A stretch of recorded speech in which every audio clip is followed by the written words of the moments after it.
Hey guys, welcome back to my belated January wrap-up video. I just kept forgetting to make this, and there was a while that I thought I had done it, and then I went back and looked at my videos and I'm like, no, you didn't. So anyway, here I am, and I want to try to get through this kind of quickly. I don't have a whole lot of space on my phone. I'm really out of space, so let's see how fast I can do this. All right. First thing I want to talk about isn't a book. It's actually a podcast. I just started listening to this in the month of January, so I've only listened to maybe 3 or 4 episodes so far, but I'm really enjoying it. It's called Haunted Cosmos, and it's 2 guys. One of them is a pastor, and the other one is his friend, and they discuss paranormal, supernatural type things that like have been reported throughout time in the world, and they try to explain things by using scripture. So yeah, I really dig that sort of thing. I used to be really big into like cryptids and supernatural type of stuff, but to be able to hear how, I'm sorry, my roosters are going crazy, but it's a bit chaotic in my house too. I really have nowhere to go. But yeah, they try to explain things such as like aliens, that sort of thing, Bigfoot, with using scripture. So yeah, I find it fascinating. If you are interested in stuff like that, maybe give it a try. So the first book that I'm going to talk about is Written in the Wind. This is book 2 in the Blackstone trilogy series, and this is by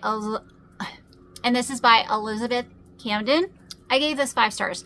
Absolutely loved the main characters in this book. The main woman was kind of a side character in the first book, and I really liked her. And then when I found out she was going to be in book 2, that made me excited.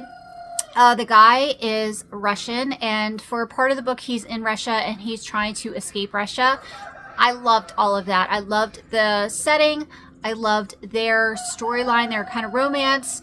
I thought it was fun. It's set during the Gilded Age. It is Christian historical fiction. I don't think I'm going to read book 3 because I'm just not interested in the guy that stars in book 3, but book 2 was excellent. The next one I read was The Housemaid by Frida McFadden. This one I only gave 2 stars. I know this one is very popular, and my opinion is very different from the norm.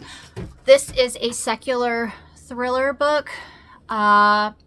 Sometimes I'm really in the mood for thrillers, but I'm very picky with my thrillers. Sometimes they can just be too crazy, too much. They can even verge on horror for me, but because they're secular, there is no like redemption kind of thing or reaching out to God kind of thing that I enjoy. So yeah, this book, without giving away any details, it has torture in it, and I really dislike torture. It also features medical abuse of a woman, which is another one of my no-goes. I do not like that at all.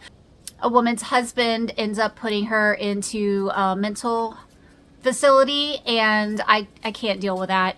So yeah, this book was too much. It also, in my opinion, was very unbelievable. It was so over the top and so crazy. I was like, no, there is no way that this stuff would happen.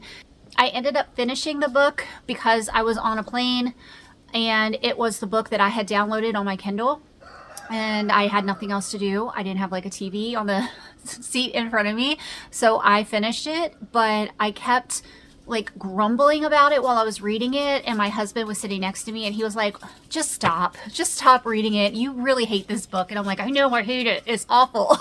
So yeah, I don't like it. I'm not a fan, and I don't know if I'm going to pick up anything else by Frida McFadden if she is that crazy. Anyway, moving on. The next book I read was The Peasant King by Tessa Afshar. I gave that one 3 stars, and that breaks my heart. I love Tessa Afshar. She is my favorite biblical fiction author, and I have read every single book that she has written except for The Thief of Corinth.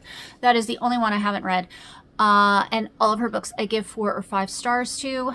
So this one kind of felt like it was written by a different person, or maybe she was like not just feeling herself while she was reading it. I don't know. It was drawn out and slow and didn't have the kind of faith elements that I'm used to with her books. I really didn't care about the characters all that much. They were doing a lot of wandering around, and I don't know, I was bored. I felt like it dragged a lot. And I would say read this one after you read The Hidden Prince. I don't think it was listed as book 2, but it definitely takes place after the time period of the Hidden Prince book. So a lot of the things that are mentioned in this book go along with The Hidden Prince. But yeah, it wasn't my favorite of hers. It was still a good read, but it just wasn't my favorite. Next was Midnight on the River Gray by Abigail Wilson. Another 3 stars. It was just kind of average. This was a Gothic Regency mystery. It's clean. I'm not sure if it's supposed to, I don't think it's supposed to be Christian, but it is clean. This one, again, dragged a lot. There was a lot of like time periods where nothing was going on. Again, I didn't care about the characters. The good thing is I did not catch the twist, like the solving of the mystery. I was pretty surprised by that. I did not see that coming, so that's good. The next one was Just the Nicest Person by Christy Barrett, and this was our book club pick for the month, and I gave it 4 stars, and I loved it. I thought it was a lot of fun. It takes place in Alaska, and it features a woman who is an ice road trucker, and I am kind of obsessed with ice road truckers. I love that TV show. I've watched it multiple times.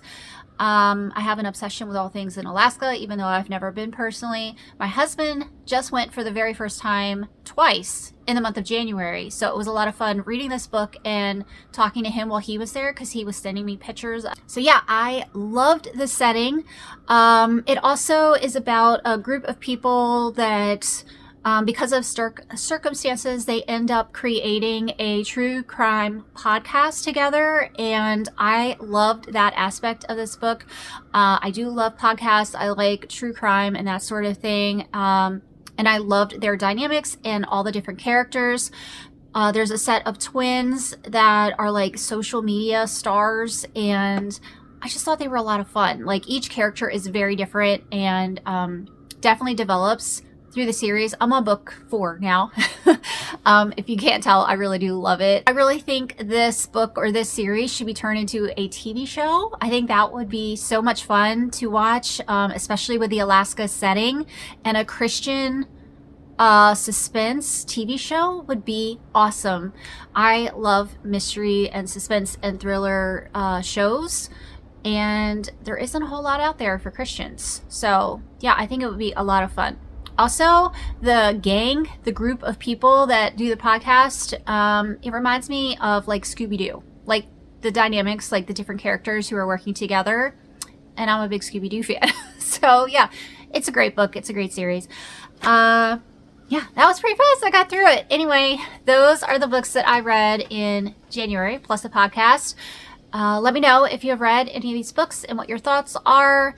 I hope you guys had a great January, and we're almost like done with February now, so January is probably like long forgotten in your memories. But anyway, I hope you all had a great January. You're having a great February, and I will see y'all soon. Bye.